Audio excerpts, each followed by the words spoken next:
بسم اللہ الرحمن الرحیم۔ السلام علیکم۔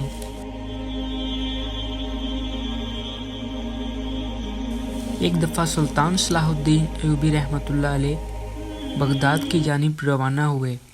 وہاں پر موجود ان کے عزیز ساتھی کو کسی مصیبت نے گھیر لیا تھا، جس کی وجہ سے سلطان خود براہ راست ان کی مدد کے لیے وہاں پر پہنچ گئے۔ وہاں کا معاملہ طے کیے وہ جیسے بغداد سے محل کی جانب لوٹے، راستے میں ان کا گزر ایک ہندو گاؤں سے ہوا۔ وہاں پر بے شمار ہندو آباد تھے۔ وہاں پر انہیں ڈھونڈنے سے بھی بہت مشکل سے کچھ مسلمان لوگ ملے تھے۔ ان کا دل بہت عجیب سی گھٹن کا شکار ہو رہا تھا۔ انہوں نے چاروں جانب نگاہیں گھما کر دیکھی۔ وہ ایک سچے مسلمان رہے تھے اور ان کا ایک ہی ایمان تھا، اللہ پر یقین رکھنا اور محمد مصطفیٰ صلی اللہ علیہ وآلہ وسلم کو آخری رسول و نبی ماننا۔ اور ان کا یہ خواب تھا کہ اس دنیا پر صرف اور صرف مسلمانوں کی حکومت ہو اور اس دنیا میں صرف مسلمان ہی رہیں، لیکن ایسا تو ناممکن تھا۔ انہوں نے ایک آس بڑی نگاہ سے پورے گاؤں کو دیکھا کہ کاش یہ گاؤں مسلمان ہو جائے۔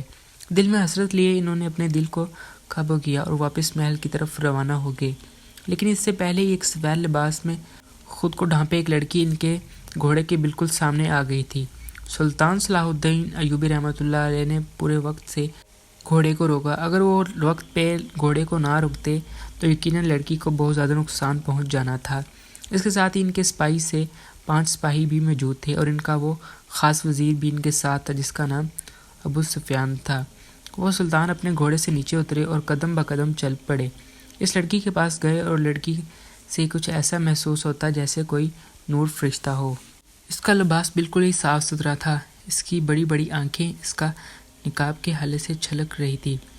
سلطان صلاح الدین ایوبی رحمۃ اللہ علیہ کو لڑکی بہت نیک لگی۔ اس کے پاس جا کر ان کا وہ لڑکی کو کوئی معمولی لڑکی نہیں بلکہ ایک پر روشنی لڑکی تھی۔ انہوں نے اپنے قدم اس لڑکی سے چند قدم پہلے ہی روک لیے اور اپنی آنکھیں جھکا کر اس لڑکی سے پوچھنے لگے کہ یہ کیا طریقہ ہے کسی کے گھوڑے کے سامنے آنے کا۔ ان کا لہجہ نہایت نرم تھا۔ اس لڑکی کی آنکھوں میں آنسو تھے، وہ آنسو سے بھیگی ہوئی تھی۔ آواز میں یہ کہنے لگی کہ سلطان معظم، میں دکھیاری ہوں، میرا کوئی بھی نہیں ہے، میری زندگی یہاں کے ظالم پنڈت نے برباد کر دی ہے۔ اس کی آواز میں اتنا دکھ تھا کہ سلطان صلاح الدین ایوبی رحمۃ اللہ علیہ نے بے ساختہ سر اٹھا کر اس لڑکی کی جانب دیکھا جس کی آنکھوں سے آنسو چھلک رہے تھے۔ اس کا نقاب بھیگ رہا تھا۔ سلطان صلاح الدین ایوبی رحمۃ اللہ علیہ پریشان ہو گئے تھے کیونکہ ان کو یہ لڑکی بہت پریشان لگ رہی تھی۔ انہوں نے کہا، کون ہو تم؟ کیا ہوا تمہارے ساتھ؟ کس نے کیا ہے؟ ہمیں بتاؤ، ہم تمہیں انصاف ضرور دلوائیں گے۔ وہ لڑکی کہنے لگی، سلطان معظم، میرا نام رخسار بنت عثمان ہے، میں اپنے ماما باپ کی اکلوتی اولاد ہوں۔ ہم لوگ اس گاؤں میں برسوں پہلے سے رہ رہے ہیں۔ ہم لوگ بے پردہ لوگ ہیں، ہم اپنے گھر کے اندر زیادہ رہنا پسند کرتے ہیں۔ میں سید زادی بھی ہوں، لیکن میرے ساتھ بہت بڑا برا ہو چکا ہے۔ تمہارے پریشان ہونے کی ضرورت نہیں ہے، تمہارا جو بھی مجرم ہے اور تمہارے ساتھ جو بھی ہوا ہے، یقین جانو ہم اس کو بہت بری سزا دیں گے۔ سلطان صلاح الدین ایوبی رحمۃ اللہ علیہ کو مان برا لہجہ سن کر وہ لڑکی مزید روئی اور سلطان کے پیچھے پیچھے چلنے لگی۔ سلطان صلاح الدین ایوبی رحمۃ اللہ علیہ کو ایک کمرے کے پاس جا کر بیٹھ گئے تھے۔ وہ لڑکی بھی ان سے کافی فاصلے پر بیٹھ گئی کہ سپاہی اور ان کے وزیر ان کی حفاظت کے لیے آگے پیچھے کھڑے ہو کر سلطان صلاح الدین ایوبی رحمۃ اللہ علیہ نے اس لڑکی کی جانب دیکھا اور اس کو بولنے کا اشارہ کیا کہ وہ لڑکی کہنے لگی کہ سلطان معظم، ایک روز پنڈت ہمارے گھر کی دہلیز پر آیا تھا۔ ہم لوگ دروازے پر آیا ہوا کوئی بھی مہمانوں اس کو تکلیف دیکھ کر اپنی دہلیز سے نہیں بھیجتے۔ وہ پنڈت زور زور سے رو رہا تھا اور کہہ رہا تھا کہ مجھے تمہارے سر کے 3 بال چاہیے۔ میری ماں نے اس کو بیچنا چاہا کیونکہ وہ میرے لیے نامحرم تھا۔ میں کسی صورت بھی اپنے بال نہیں دے سکتی تھی، لیکن وہ ہماری دہلیز پر منتیں کرنے لگا، مجھے اس لڑکی کے 3 سر کے بال چاہیے۔ وہ تو اس طرح آ کر کھڑا ہو گیا کہ اگر اس کے اوپر 3 سر کے بال نہیں دیتی تو وہ اپنے آپ کو وہیں ختم کر دیتا۔ اس وجہ سے میری ماں کو اس آدمی پر ترس آ گیا اور میرے سر کے 3 بال اس کو دے دیے۔ وہ میرے 3 بال لے کر بہت خوش ہو گیا اور چلا گیا۔ میں اس آدمی کو تب تک اپنی دہلیز پر کھڑی دیکھ رہی تھی جب تک وہ میری آنکھوں سے اوجھل نہیں ہو گیا۔ اس کے جانے کے بعد میرا دل ایک عجیب سی کیفیت کا شکار ہو رہا تھا۔ رات کے پہر جب ہم لوگ اپنے گھروں کی کھڑکی دروازے بند کر کے سو گئے تھے تو رات کے آدھ پر میری آنکھ کھلی، مجھے بالکل ہوش نہ تھا کہ میں کیا کر رہی ہوں۔ میرے سر پر حجاب نہ تھا، میرے جسم پر دوپٹہ کا ایک ٹکڑا بھی نہیں تھا۔ میں نقاب کی پرواہ کیے بغیر اپنے گھر اور دروازے سے کھول کر ننگے پاؤں اپنے گھر سے نکل گئی۔ مجھے کچھ علم نہ تھا کہ میں کہاں جا رہی ہوں۔ میں سیدھا چلتے ہوئے اس پنڈت کے پاس پہنچ گئی اور جا کر اس پنڈت کو گود میں سر رکھ کر لیٹ گئی۔ اس کے بعد مجھے یاد نہیں تھا اس پنڈت نے میرے ساتھ کیا کیا تھا، لیکن سلطان معظم، میں نے کبھی بھی ایسا کوئی کام نہیں کیا جس کی وجہ سے میری ماں کو تکلیف ہو یا اس کی عزت پر آ جائے۔ ہم لوگ سیدھے ہیں، ہم لوگ اپنے پردے کا اختیار رکھتے ہیں۔ میں تو مر سکتی ہوں لیکن ایسا کام کبھی نہیں کر سکتی۔ لیکن مجھے یقین نہیں آتا کہ میں ایسا کام کر چکی تھی۔ صبح کے پہر میری جب آنکھ کھلی تو ہمارے گاؤں کی ندی کے کنارے پڑی ہوئی تھی۔ وہ تو اللہ کا لاکھ شکر تھا کہ اس وقت گاؤں کا کوئی بھی افراد اپنے گھر سے باہر نہیں نکلا تھا، نہیں تو مجھے بہت سے لوگ بے پردہ دیکھ لیتے، میں فوراً ہی اپنی جان لے لیتی۔ میری ماں پریشان حال بیٹھی تھی، ان کو بھی اس بات کا علم نہیں تھا کہ میں کہاں جا چکی ہوں۔ انہوں نے جب مجھے دیکھا تو وہ مجھ سے سوال کرنے لگی، لیکن میرے پاس جواب دینے کے لیے کچھ نہیں تھا۔ ایسا محسوس ہوتا جیسے میں اپنے سب کچھ ہار گئی ہوں۔ میں اتنے سالوں سے جو اللہ کی خاطر پردہ کر رہی تھی، خود کو چھپا کر اپنے محرم کے لیے رکھ رہی تھی، اسی ایک رات میں ہی میرا سب کچھ لٹ گیا۔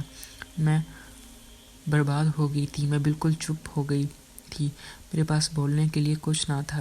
میری ماں مجھ سے بار بار سوال کر رہی تھی، لیکن میں نے ان کو کچھ نہیں بتا پا رہی تھی۔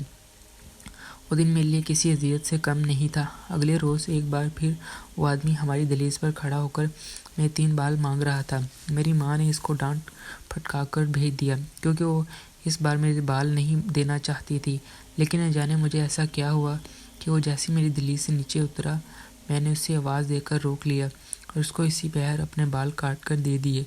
میری ماں مجھے حیرت سے دیکھ رہی تھی کیونکہ اس وقت میں اپنے ہوش میں نہیں تھی۔ اس کو بال دینے کے بعد میری ماں نے مجھ سے بہت سے سوال کیے، مجھ پر چیختی چلاتی غصہ کرنے لگی کہ تم نے اس کو اپنے بال کیوں دیے۔ لیکن سلطان معظم، اس آدمی کو جب میں بال دے چکی تھی اس کے بعد مجھے ہوش آیا تھا، لیکن اس سے پہلے مجھے محسوس ہوتا تھا جیسے مجھے کسی نے اپنے قابو میں کیا ہوا ہے۔ سلطان صلاح الدین ایوبی رحمۃ اللہ علیہ نے اس لڑکی کی کہانی پر بہت غور سے سن رہے تھے۔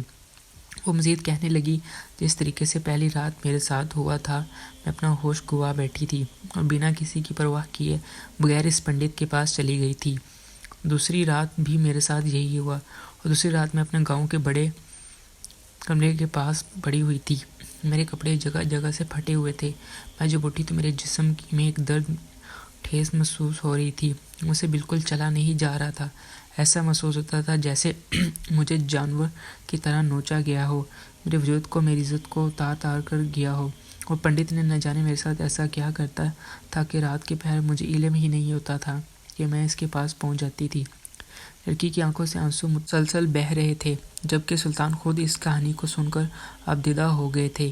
انہوں نے اس لڑکی کی جانب دیکھا اور کہنے لگے، کیا اب وہ پنڈت تمہارے پاس آتا ہے؟ وہ کہنے لگی، جی سلطان معظم، وہ ہر بار ہماری دہلیز پر میرے بال لینے کے لیے آتا ہے اور میں بنا کسی کی پرواہ کیے بغیر اس کو 2-3 بال دے دیتی ہوں، اور جب میں اسے بال دے دیتی ہوں تو اس کے بعد مجھے ہوش نہیں رہتا کہ میں کیا کر چکی ہوں۔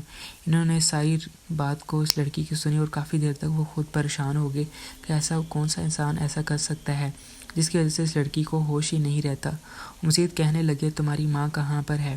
وہ کہنے لگی، میری ماں میرے گھر پر موجود ہے، وہ بھی بہت زیادہ پریشان ہے۔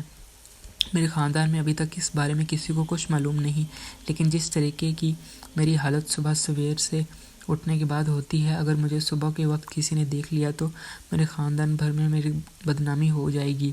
میری منگنی ہو چکی تھی، کچھ مہینوں بعد میری شادی ہے۔ سلطان معظم، مجھے انصاف چاہیے، اس لڑکی سے پناہ چاہیے۔ اس کا جب دل چاہتا ہے وہ میرے پاس آتا ہے اور مجھ سے میرے سر کے 3 بال مانگتا ہے، اور رات کو پھر میرے ساتھ پتہ نہیں کیا کرتا ہے۔ میں برباد ہو رہی ہوں سلطان معظم، میں نے آپ کے بارے میں بہت کچھ سنا ہے کہ آپ ہر کسی کی مدد کرتے ہیں، ایسا معاملہ کیوں نہیں ہے؟ آپ کسی کو ایسے اکیلے تنہا نہیں چھوڑتے۔ مجھے اس پنڈت سے انصاف چاہیے۔ کافی دیر سلطان خاموشی کے ساتھ اس لڑکی سے گفتگو سنتے رہے۔ وزیر پاس کھڑا سب کچھ سن رہا تھا۔ اس کے آگے کی کہانی اگلی ایپیسوڈ میں۔ شکریہ۔